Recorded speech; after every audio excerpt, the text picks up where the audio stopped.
Hello, I'm Katherine Artines. Welcome to this video where we explore some of the fun additions you'll find when you install the newest update 9.55. The first new tool is another example of you asked, we answered. We have now been given a nap blocker stitch. Its purpose is to block the nap or pile on fabric such as terry cloth, fleece, or texture that is pokey. A real technical term there. It creates a foundation for the embroidery. With the nap being blocked, you won't need to use a film or topper over the texture like we have done in the past. It is a one-click feature. Let's put a monogram on the screen.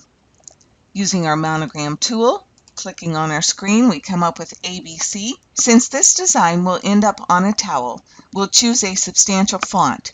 The thin cursive ones don't stand out very well. Coming up to our text window, we'll click on that. I'm looking for the monogram fishtail. Happens to be right next to what I'm working with. Let's size it. I'll choose my select tool, come over here and rest on the text window so that I can check the recommended sizes. I see that the maximum height range recommended is 2.36, so I'm going to size this by dragging one of the handles to about 2 1/4. I'm watching the very lower left corner of my screen as I drag, indicating this size. That looks good. We'll go ahead and right-click, put it in the center, and drop that down just a bit so we can see it better. We'll go ahead and change to red. You know me, I like my realistic preview on. All you need to do for this new feature is to have your design selected, right-click, and we see that we've been given a new heading called Utility. Under that utility, we have our new feature called Create Nap Blocker. Once we click on it, we see that behind the font, we're given an area of complex fill about 4 millimeters larger than the design. It really is that simple. Let's try it again. This time we'll add a design. One of the free ones that we have. Coming up to Text Designs, using our drop-down, we'll go into Monogram Designs, and I'm choosing this scroll in the upper right corner. A double click will bring it to screen. I'll drag it into position, and I'm going to size it just a little bit. And then, again, bring that into position. Once again, we do a right-click under Utility, come down to Create Nap Blocker, click on that, and we see that that nap blocker area has been placed behind our scroll. You may be familiar with this concept. Perhaps you've heard it referred to as a knockdown stitch or maybe a background frame. Perhaps those terms were confusing to you if you don't know what they do. But our term, nap blocker, is very explanatory. Its name tells you exactly what it's going to do. It blocks the nap from coming through the embroidery on top of it. One of the other beauties about our feature is that we can edit that area. We have complete control in our property box. You see that the lower nap blocker is chosen, and up in Properties, it is a complex fill in the tatami pattern. And notice too that the density is 1 millimeter, and this is what makes it work. The beauty of this is that we can control the density. If our towel or fabric has a very high nap, if we think it needs to be denser, we could come up here and lower that density. Remember, the lower the number, the closer the threads will be together. We'll do an apply, and you see the change apply on screen. Or if we want to lighten that up a bit, we could go a little higher to maybe 1.2 millimeter and apply, and we have less density. Again, the beauty is that we have control. We can also go into our transform and change the size. I did say that the nap blocker comes in by default at approximately 0.4 millimeter away from your design. Here, the size is showing in inches, but I could up that to maybe a 3.5 and apply, and I see that that area has gotten larger. So this is one of the beauties of our new nap blocker, is that we can control the density, the size. Actually, I could even come back and change from tatami to maybe a smooth or zigzag, again, depending on what the towel or the actual nap is on the fabric that's being used. Let's take a look at the thread colors. Do you notice that each of the nap blocker areas have come in with the first thread color, in this case blue?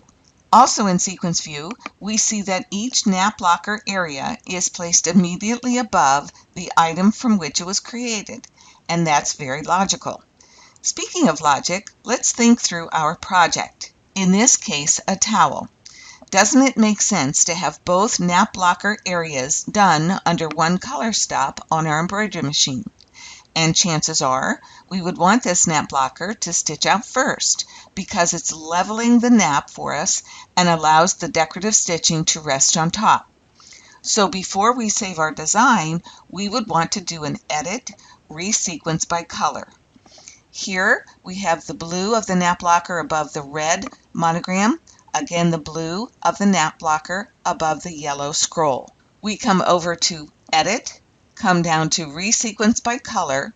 Looking again in sequence view, we see that both of those nap blocker areas, those complex fill, have been placed at the top of our list, which means they will stitch out first. Something else to make note. If we decide to play with the sizing of the monogram or the scroll, let's go ahead and choose the yellow scroll, and if I decide I want to size that even a little larger than it is, we see that yes, the scroll has sized, but no, the nap blocker area did not. What we want to do instead, we have choices here, but in this case I would select both of those areas, the scroll and the nap blocker, and then I could size as desired. I'll go ahead and undo that. My other option would be to come up here and group both of those, and then I could play with the position and perhaps the vertical flip. Whatever I'd want to do, I'm doing to both of those areas. I'll go ahead and ungroup and put it back where I had it, because the other option that we could do is to create all of our design first and then apply the nap blocker once we're finished. I'll go ahead and select the monogram and the scroll. I'm going to come up here and do a copy, paste, drag over here to the side.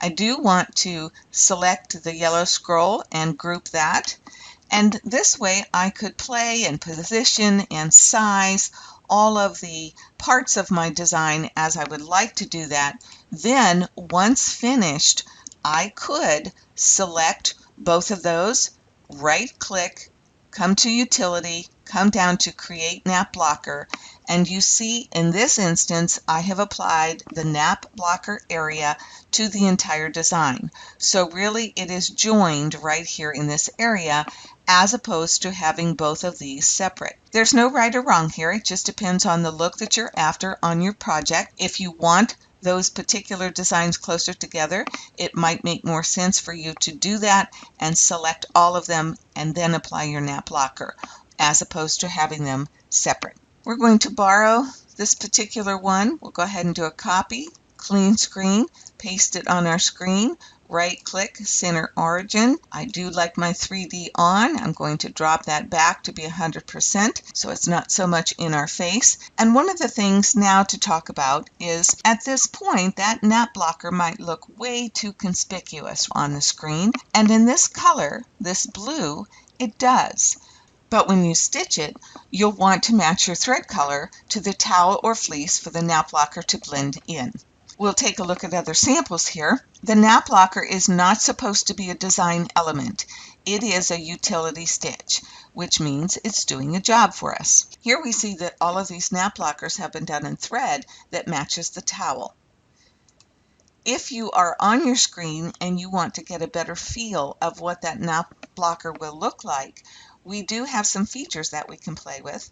First of all, let me select the blue nap blocker and I'm going to change it to a green.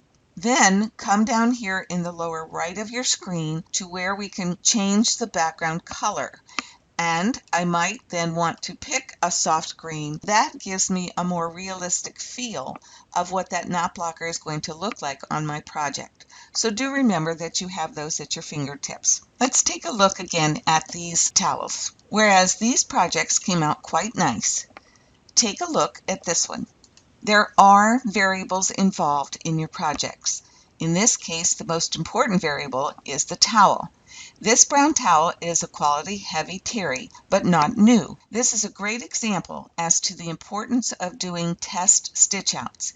If I'm giving embroidered towels as gifts, I always try to buy one extra hand towel on which to practice. We see here on the left that the first stitch out was not good.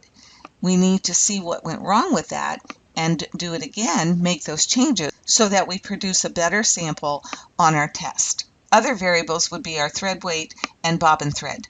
I generally try to match my bobbin thread with the top thread so it looks nice from the back side. And 2, I would use a size 12 sharp needle. What did I do to fix this particular stitch out? We'll come back into PEP. I'll go ahead and put my screen back to white. OK that, and then I'm going to open a file that I have started for us so you can see the changes I made. On the left is the original stitch out, the one that was not a good sample, and then the changes that I made over on the right. If we take a look at the nap blocker, you see here in properties that the density is that default 1.0 millimeter. Also, if I select the letter itself and go into density, I see that I have decreased the density to a 0.4. If I come over to my fixed design, the one that turned out a very nice sample, I see in that nap blocker I have decreased the number of the density. Again, I have made those threads closer. We can also see that I've changed the density in my letter to a 0.3. So those were 2 of the things that I corrected from my test stitch out, which allowed me to have a much better stitch out on the exact same towel. While we're talking about towels, here's a quick review of the hooping process. I use water-soluble self-adhesive stabilizer in a snap hoop monster. And even if my towel is not velour, I still use that magnetic hoop for ease of hooping with such thickness. Another tool you see me using here is my favorite pal, the Perfect Alignment Laser. Even though I'm doing a simple embroidery here, I still use it in my hooping process. I've talked mostly about using this new nap blocker feature with towels, but it is also for almost anything with a nap or a pile. Again, fleece, certain types of knits, minky, those types of things. Here's another sample I did. The black circle has the nap blocker behind it. I wanted a polka dot look to match my other towels. Let's take a look at how I did this. Again, back in PEP, I'm going to open a design that I already have started for us. You can see the elements here that I used, the letter A and then a big black polka dot. I'll click on the letter A. You can see that it is the font called Mono 20. I also have changed the density to a 0.3. With the black circle, the black is a tatami. Its density is a 0.4. I wanted to show you one of the other things I did with this particular towel. I'm going to click on the letter A and drag it to position where I wanted it in the circle. And normally I would select both of those and come up and do a center align. But in this case, because the letter A is sort of asymmetrical, I'm not thrilled with the way that that letter looks. So I went ahead and change the center of that letter A on my polka dot. So I like that look better. What I did before I applied the nap blocker is I want to select my letter, do a right click, come down to our new heading utility, and then to our remove overlap. This is not a new feature to us. We've used it many times in our videos, but again, what happens there is it's going to take out that heavier thread underneath my letter A. I'll do an undo to put it back in position. Now that I have my design as I wish, and I know that I'm going to be stitching it on something with a nap, in this case a textured towel, I will select all, right click, utility, and create that nap blocker. And you can see that it has placed that circle behind my black polka dot, again about a 0.4 millimeter away from my black circle. It's showing in blue. I'll just leave it in blue so that you can see it, but of course I stitched it to match my towel. We'll go back into our picture. If you look closely, do you see right here can see it a little better here on this edge than on the bottom. But this is where the nap blocker has stitched. It's stitched first. I stitched it in white so it blended in with the white towel, and then I finished the design with the polka dot and the lettering. And you can see how fun that looks on my towels. Remember, you have all kinds of tools in your PEP toy box, like this really cool new feature, Create Nap Blocker. Like all of our other features, we use a specific tool or feature or command when it is appropriate to do so. Let's put some designs on the screen. We'll come up to our text designs, click on a button. 2 clicks will get us down to our parrot, our perched parrot, and we'll drag him over. I think we'll come up to about a 200% so we can see things a little easier. Go back into our text designs. 2 clicks will get me there. I'll bring in his flying buddy. We see both of those birds on the screen. Come over to sequence view. They are both grouped, but if we expand these, you can see that any part of our bird, we have numerous runs and satins in each of those parts. The new filter allows us to show certain types of design sections all at once. I don't need to select them. In fact, it doesn't matter if you do or don't, as filter applies to the entire screen. Let's do a right click. You'll see a new heading called View, under which we see our Show All, Hide All, but a new one called Filter. This dialog box comes up on the screen, allowing us to choose those portions or objects that meet our criteria. In this case, I'm going to choose satin and do an OK. You see that's all I am seeing on my screen are the satin portions. Take a look over in sequence view and you see all of the runs grayed out and the satins themselves are all showing in all of the different parts. If I were to expand any of these, you'll see that satin showing in all. Now, one of the beauties of this, with just the satin showing on the screen, I can now click and drag to select all of those satins, come over here into my properties, and I can put in my 0.3 for my density and apply. What that means is I did not have to go into my sequence view and select each one of these satins individually to increase that density. I was able to do it in all of one selection. To bring it back, we're going to do a right click, a view, and a show all. Now I see all parts of my designs, but yet those satins have been affected to have the increased density that I wanted. We'll try another. New screen. This time we'll come over to our library tab. I'll come up to Perfect Embroidery Pro Free Designs. Here are those designs shown in the display window. This one's easy for us to play with. I'll click and drag our bulldozer on screen, turn on my 3D. Once again, if we want to do that filter, I can do a right click, view, filter, and maybe this time I want to see the run stitches, and I'll go ahead and OK that. I don't always need to do something to the filtered area. Perhaps I just wanted to see how much run stitch is under all of that satin.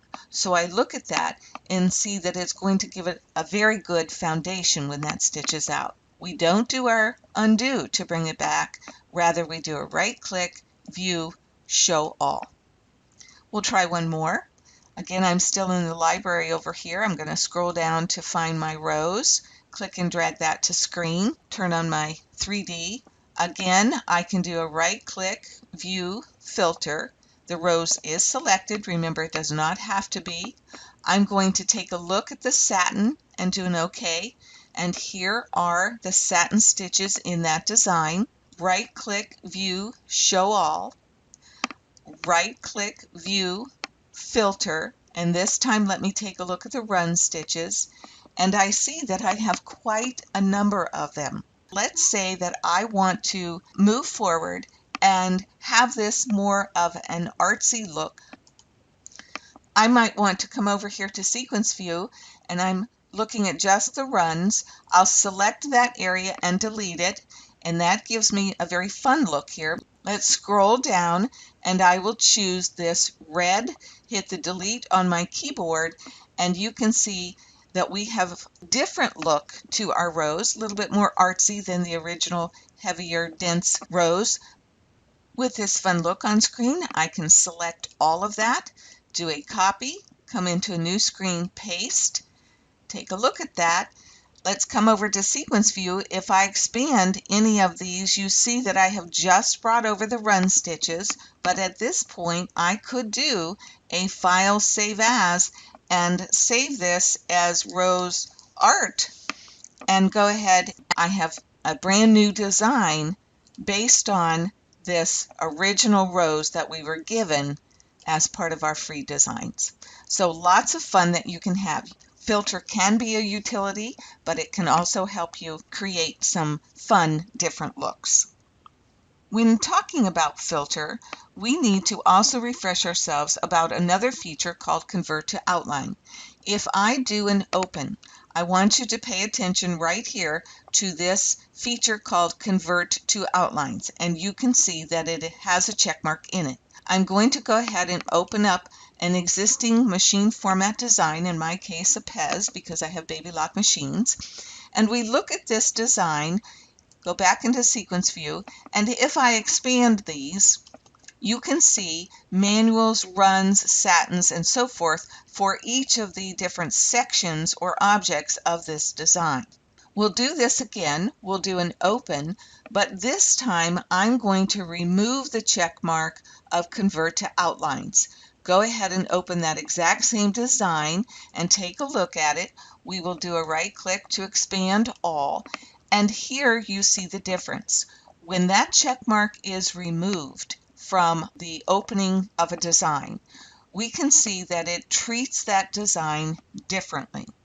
99% of the time, you're going to want that check mark in your box. You can see that the check mark is not there. Whatever you have done, in this case I put the check mark back, it is going to stay checked until I come back at some other future time and remove that check mark. You're going to want to have that check mark in there. We've been given this option to uncheck for those people who need to work with an expanded design file, and that's one where the individual stitches in a design have been specifically digitized for a certain size, more for commercial use. This type of design doesn't react well to being sized over 20%. I wanted to bring this to your attention here when we talk about filter, just in case you have a situation where your filter is not working as you think it should. You want to make sure that you have that check mark Convert to Outlines. All right, we'll go ahead and cancel. One other thing about our filter, if we do, we'll come back into our design where we have all of the individual pieces here. If I again do filter, a right click, view, filter, and I ask it for something, in this case let's say a complex fill, and do an OK, and I get nothing on the screen, that's because there were no areas of that particular choice. And you can see over here in sequence view everything is grayed out because I asked for something that is not there. Again, right click, view, show all, and I have my design back on screen. You'll like this next new feature if you work with your fabric images a lot. We'll bring up a clean screen. I'm going to go into our text designs arrow, bring up applique shapes, look for my Santa's hat, Christmas 03. I'll size that down just a little bit for fun. Turn on my 3D. Coming over to our properties for this applique, our second one in line is fabric. And one of our additions in our new update are these slider bars. We've always had the ability to do the scale and the changes to the offset, but now we can do so easily with a slider bar. We'll go ahead in fabric and choose one. I'll come under my Moda and use 12 Days of Christmas and bring up one with some stockings and so forth, and we see our fabric placed into our applique. If we wanted to sort of fussy cut or make sure that a particular portion of this design is going to fit on an area in our applique, I'm going to come over here and play with the choices that I have. The first thing I'm going to do is to rotate it to 180 so it turns around, and here we have some stockings. There is one slightly in the ball of my hat.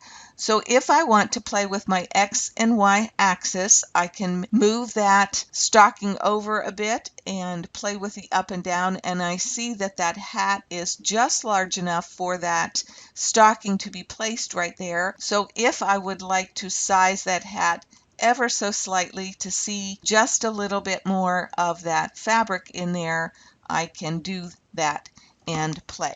But again, those slider bars are the addition. This next new feature is more for the advanced user. You may have noticed it already under our new utility heading when we do our right-click shortcut menu. I'm going to open a design that I've started with us. It's similar to what we were just playing with, but it's fresh. I've made no changes to the satin stitches and so forth. With our change style feature, you can select one, all, or faded objects in a design and change how it sews out in a few clicks. To refresh, with our Click to Stitch feature, we'll come up here to File, Click to Stitch. This is our feature that lets us modify a design to fit the fabric types of choice. It is a global feature, meaning that it applies to all of the design objects on the page. Here we would start by choosing our fabric of choice. I'm going to say we're going to put this on a sweatshirt, so we'll do a next. I have all of these changes set with a check mark by default. You do need to hit this apply button. If you forget to do that, no changes will be made. Yes, it is a C2S format. We'll go ahead and do a next. Here are the recommendations for hooping and stabilizing for this project. I'll do a finish. It does want me to name this design. I'll just give it a couple Z's here. Now take a look, please. The stitches themselves are 8513. Our originals were 6740. So it did make some changes to those designs, making them a little heavier for our sweatshirt. Now let's say in looking at this sweatshirt, we're going to do something a little different. We're going to add portions of this as an applique. Once again, going under my text designs, applique, I'm going to double click the bucket, which I think looks more like a cup, and I'm going to size it down, drag into position, see if it's sized appropriately for my perched parrot, maybe a little smaller here, and I'll drag into position. And again, we're just playing so I can show you some differences with that. I also would probably want to pick my flying parrot, so I'm going to come over here to my sequence view. Because he is not grouped, I'm going to select all of those portions with my shift key and come up to group him so that I can move him and maybe put him in a fun position on this cup. But see how his feet go behind the applique? I want the applique to stitch first. So I'll come over here to sequence view, select that cup, and then come up to my move to make it stitch out first. And now my parrot in flight is going to land on the edge of that cup. All right, what I'm trying to show you here is the ability for your change style that you can treat designs differently from each other. So this bird, our flying parrot, will be on the sweatshirt, which we've already changed with our Click to Stitch global feature. But this little perched parrot will be on cotton in the middle of our cup. So I'm going to select our perched parrot. I want to make sure that he is grouped also, but notice now he is the only one that is selected. Our stitch count is 9849. I'll do a right click. I'm going to come down to Utility, come down to Change Style. Here my standard is set to normal. I'm going to come in, and putting him on quality cotton will make it be a woven medium smooth. I'll click on that and OK. I have altered him only. My parrot in flight is the same as necessary for my sweatshirt, but I have altered the parrot. He will be stitching on cotton. You can also see that the stitch count has changed to 9513. So this is one of the beauties of our change style, that you can go in and just certain parts of your design can be altered with a particular style. Now I did it project oriented, but you certainly could do it if you find some differences on your stitch out and you want to make some changes specific to that stitch out, whatever that project fabric might be. You can come in and isolate portions of a design with that change style. Let's continue to play with change style. I'll bring up a clean screen and I'm going to go into our text designs, monogram designs, and bring to screen this diamond, the 17483. You may have noticed that there was another choice when we're playing with style. Turn on my 3D so you can see this design very pretty as is. But if I do a right click, come down to utility and change style, whereas we just played under standard, you also have a special style and you see vintage 15. Under it, we have two choices for vintage, the 15 and the 40, which is referring to the weight of the thread available in vintage. This feature was added for registered users of both Perfect Embroidery Pro and Dime Vintage. We're going to choose the 15 and OK it, and it applies the vintage look to this particular design. Now, let me go back and do an undo. And you notice that the stitch count is 2339. If I do a redo, we change it back to vintage, we see that that is changed a bit to 2373. What's actually happening here is it has applied the vintage design type to this particular monogram design. Let's take a deeper look as to what has happened here in this style change. We see that the design is grouped, selected and ungroup it so that we can see all of the pieces and parts that make up this particular diamond. A number of runs and satins. If I click on just one of the satins, you'll see what we have in properties, that the fill type has been changed to whipped and the pattern is regular edges. That's what make it look like the Dime Vintage designs.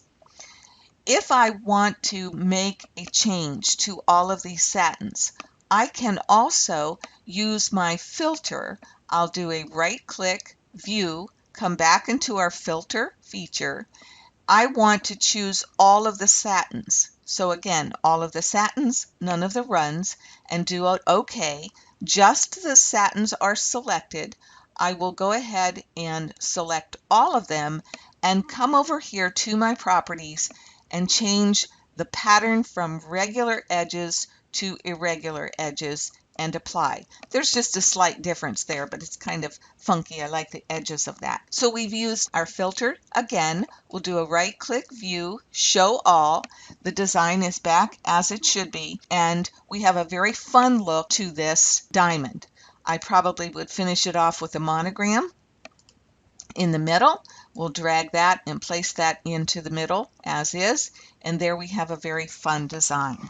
Again, it is for those of you who own both Perfect Embroidery Pro and Vintage. I am going to give you a word of caution. This vintage style should not be applied to just any design. If we come into a clean screen, I go back into my text designs and scroll down a bit and bring up these birds. They are in more of a satin complex fill. I'm going to ungroup them so that I can select the middle bird and do a right click, come into utility, change my style, choose the special, and OK. I'll go ahead and change that color so it stands out a bit. But this would not be an appropriate design to change to vintage. First of all, it's small, and it was a very dense design with lots of stitches. And whereas it's removed some of them, we still have a lot of line stitch under there. Let me show you what I'm talking about, again, using our new filter tool. Right click, view, filter. I want to take a look at just the run stitches and OK it. You see here in the orange, the one that we have changed to the vintage, there are all of these run stitches, and that would not be appropriate to use with a vintage style. That vintage 15 rope thread is very thick, and you're just going to make this design too heavy and too many stitches on top of each other. We'll do a right-click view, show all, put that back. This would not be an appropriate design. However, we have done an appropriate design with our frame because this is very light and airy, and it was not a filled design to start with. So, with this word of caution, I want you to make logical choices when you want to turn something into a vintage style. Again, this is appropriate. The birds would not be appropriate. All right, you need some logic there, but it is very fun. Once in a new screen, we'll play with our last new feature in our update 9.55. It is called projection. Let me first show you what this design will look like. This new feature spoke to the artsy-tartsy in me. You can see that we have very different look with our threading. It might look complicated, but it is very easy to create something that looks like this. We're going to bring some artwork up on our screen just to play with, to show you some different looks that you have. I'm just going to click and drag some different shapes that we have. We'll do a triangle. Just something fun so that you can see what we're playing with. We'll have a star here, and certainly some hearts are fun to play with. We'll do a couple different ones so that you can see. All right, just some artwork shapes up on our screen. I'm going to select all of them in sequence view, and our new feature is found under Run. So I need to do a right click, convert to Run, come over here to our properties, click on the drop down for standard, and you see it right here, projection. We'll go ahead and apply, and you see all of these fun looks to the shapes that we've just played with on screen. If I change some of the shapes themselves, for example, I might want to take this particular one, size it differently, and I'm also going to come into my shape tool so that right here at the point of this heart, I'll do a right click. I want to split that line. When you play with projection, you're going to notice that there are differences. You'll get different looks depending on the stops and start positions. When I have an open figure versus a closed figure, again, different looks.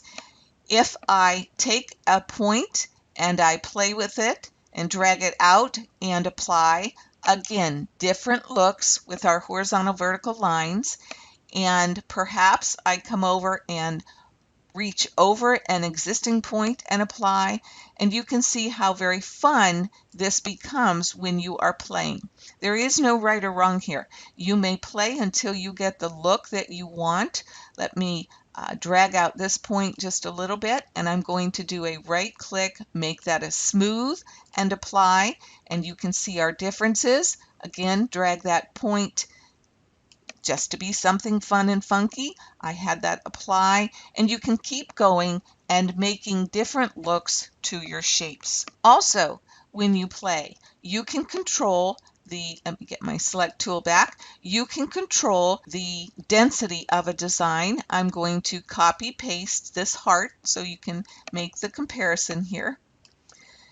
The default is a 1.5 density. We can certainly make that smaller. Maybe I'd like that as a 1 and apply, and you can see your threads closer together. They're tighter up in here. Let me turn on that 3D so you can see the actual look we're going to get. Also, we can make that larger. Remember, default was 1.5. If I make that a 2.2 and apply, you see the differences there between our default. So fun all the way around. I'm going to open up a design that I have started so I can show you some other choices that you have. You may remember that flower. When I was going to create that, I wanted to play with the petals and the look that I might want. And here you see this is just an oval that I created depending on whether the design was open or closed, where the starting point was, we can see what is happening in the design. In this red one, you see the start position down here at the bottom. In the blue, it is at the top. And to get this very interesting look here, two things going on. First of all, look at the bottom. This is an open design, whereas these two were closed. And also, we have a very cool spiral effect going down the center here. And that is done with a loop-de-loop kind of idea. Let me back out and I'll show you how I did that. It's very fun. We'll take a artwork tool pen and I will simply recreate that, give a couple of points, and here I'm going to make my loop-de-loop. Come back to the top here. Not ideal, but I'm going to leave that open and I'll right click to end it. Select, go into my points, actually I want all of those made into a right click smooth, and then come over, right click, convert to run, and to my type, make that projection and apply, and you can see I have that really cool circle in the middle. I will open the design that I showed you and we'll take a closer look as to how this one was done. I have used some of the symbols that you already have. I showed you how I made this spiraled petal effect. The center is just a circle. Here we have a rectangle with points played with and a diamond. You can see that I've played with some points in this fashion, dragged one all the way out. But with the blue, this is simply a cloud that has been split. It is not a closed design. Here with my butterfly, this is also an open design. Where I found these two, I love all of these shapes that are built in. Here's my butterfly, way too large, so I'll bring him over here, drag him more to size. I did a couple of things here. A right click, convert to artwork. And then with my points, let me zoom in so you can see better what I'm doing. And then with my points, I did a right click and I split that line so that this is open.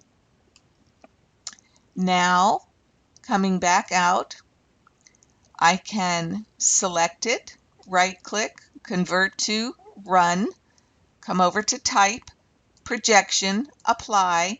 This was a little dense for me, so I think I bumped it up to like a 3, and apply, and you can see how I got that butterfly. The same with the cloud. He is also into applique shapes, alphabetical order here. Here's my cloud, brought him to screen, right click, convert to artwork. Now I'm going to bring up the points, split right here, right click, split line, brought that up just a little bit, and I think that I also took all of this and dragged him out, little odd, right click, convert to run, come over to my type, change him to projection and apply, and I definitely played with the density there. I'll go ahead and try that 3 and see if I like it. But now you can tell how I got that look for the cloud. So even though that might look like I know how to draw, I like to go in and use existing shapes. Let me show you another sample of what I have started for you, and this is something that I would like you to try. I already have this design started for us. I'll click on that show background and you can see the butterfly that I've chosen. If we need a review as to where I have that, I went under Backdrop Tool, came into my hard drive, dime folder, images, bitmaps is where I'm resting. Here is that butterfly right here and brought that to screen. What I did to save a little bit of time is I digitized the body of our butterfly, but I want to show you here, you don't have to know how to draw from scratch. We can use the images that we are given and play with them with our new tool. Let's come up here to Artwork. I'll get my pen. I'm going to do this on my own with no magic wand. I'll start with the lower wings, click in the point, and I'm just going to click on the sides, at the arc in the sides, and now I'm going to use my key the letter C, C as in cat, and I'll hit that and it automatically closed my design. I'll do this one over here, slightly different. I'll do a click, again in those same points, one on the side, one in the arc, the other on the side, but this time I'm going to have an open design, so I won't use the letter C on the keyboard, but instead I'll click my ending point, right click to end. Now I have those two wings. Let me come over here to my backdrop and turn that off. We'll first come up and get our select tool. I will do my points, select all of those points, do a right click smooth. I'll leave this particular wing as in line points, and remember this is closed. Let me select both of these pieces of artwork. I am going to change the color so we can see it differently. Right click, convert to run is my first step. Come over to properties, do my drop down, choose projection and apply, and you can see the two different looks that I have for what we've drawn, or in this case traced. The one on the right has the straight line points and is closed. The one on the left has those points made to smooth, and it is an open design, which gives me a little bit thicker area right in there. If I turn on our 3D, you can see that better. All right, let me bring back up our artwork. Again, we'll go get our pen.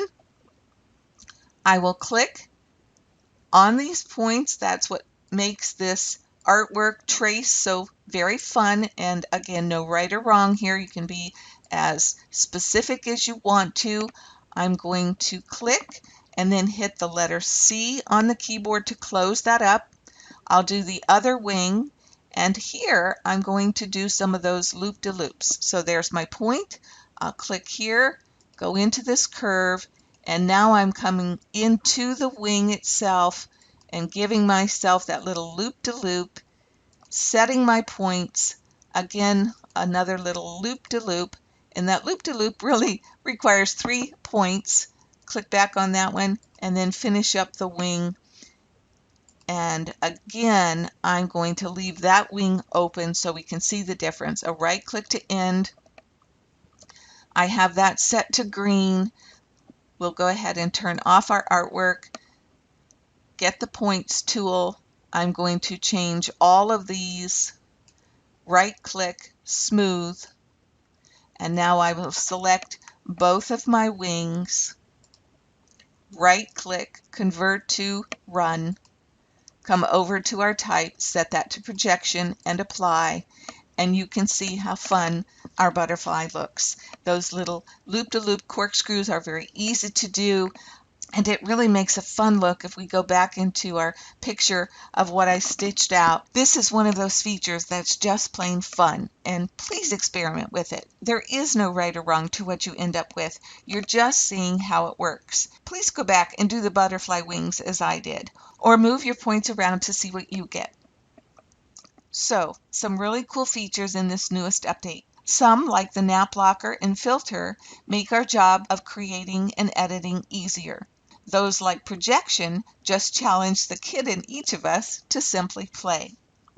You may have seen this before in one of my previous videos, but it is one of my all-time favorite quotes. Play is the highest form of research. And of course, I take that to heart from Mr. Einstein. Have fun with these new features. Thanks for joining me. Enjoy!